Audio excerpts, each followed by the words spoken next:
Guys, good noon. Nandito ako ngayon sa overview sa Quezon, Bukidnon. Ang ganda dito ng view. Makita mo lahat yung mga bundok sa kabila. Paikot to lahat dito. Makikita mo lahat dito to. Oh, ito ang mga bundok dito.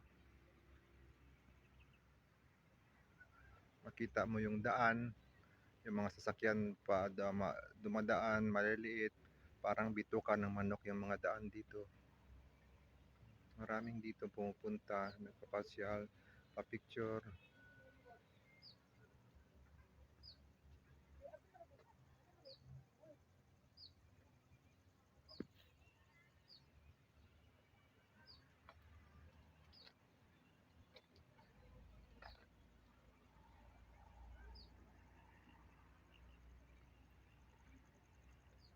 Ito.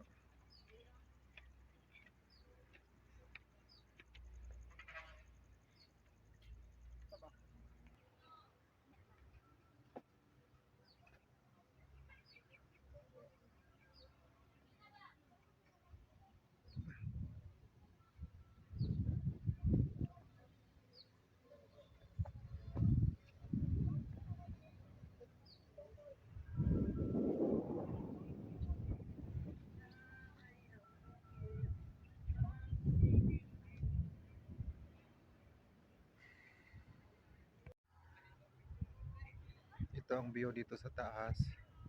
Tapos may hagdanan pababa. Yung pinakadulo doon sa baba, yung mayroong kubo doon, pwede ka magpahinga doon.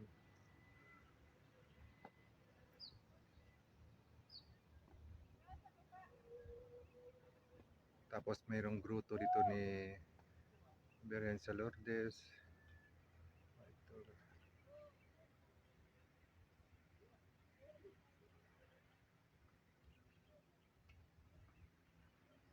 Ang ganda dito. Kapag nandito ka, matangka talaga stress mo.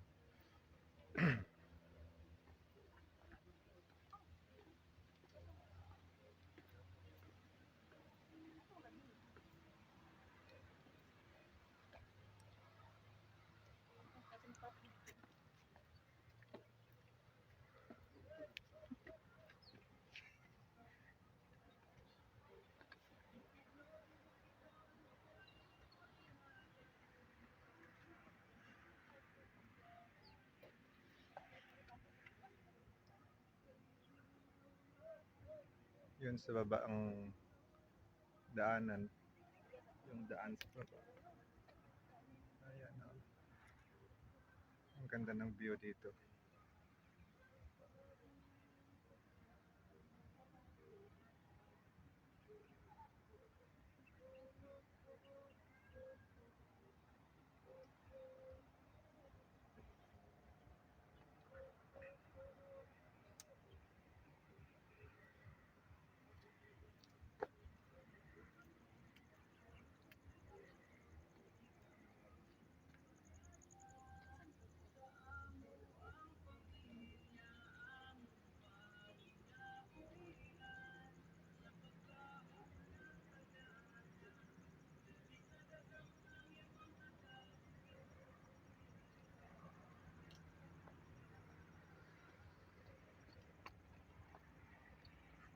Po muna ko ito guys. So, pakita ko sa inyo yung view doon sa baba.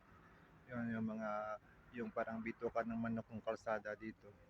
Puro paakyat. Pag uwi namin mamaya, pababa lahat yung daan. Yung motor lang kami, tatlo kami. Yung kaibigan ko at saka ang asawa niya, magkasama kaming tatlo dito. Mataba lang kasi yung mga damo dito kasi tag-ulan. Oh, mataba ang damo. Dito. Yun doon naman sa taas. Maganda yun doon sa taas sa tuktok eh. Mula doon sa taas hanggang doon sa pinakababa, 100 step yon, babain mo tapos akyatin mo na mamaya. Yung pula na bubong doon hanggang doon lang yon. Hindi na pwede makababa kasi sa baba mataas na yung bangil, kalsada na yon. Kaya dito lang hanggang dyan lang, 100 step yon hanggang sa taas. Kanina maraming tao dito kanina nagpa-picture tapos umuwi na kami lamang tumigil dito para magpahangin-hangin para maka-relax dito. Maka-relax ka talaga kasi maganda yung mga tanawin dito. Kaya masarap tumambay dito. Makita mo lahat. Oh. Yung sa harap ko ngayon, titingnan ko mga bahay-bahay, mga kalsada, kung gaano ka liko-liko, parang bituka ng manok, mga bituka talaga, oh, paikot-ikot yan, oh. Maraming mga sasakyan na dumadaan dito, mga malaking bus dumadaan dito. Walang entrance to ang overview na to. Dati daw may entrance pero ngayon walang entrance daw kaya mataba mga damo dito parang walang nag-asikaso, pinaputol-putulan na nila. Sa government kasi to eh, kaya walang bayad. Yung dati yung entrance nila, ano na yun para yung sa nagme-maintenance dito. Ang sarap kaya dito guys. Subukan niyo pumunta dito. Ang sarap dito. Mayroong grotto ni Virgin sa ng mayroong grotto dito si Mahal na Virgen sa Lourdes. So, sa taas niya, pwede ko umakyat doon at saka magpa-picture.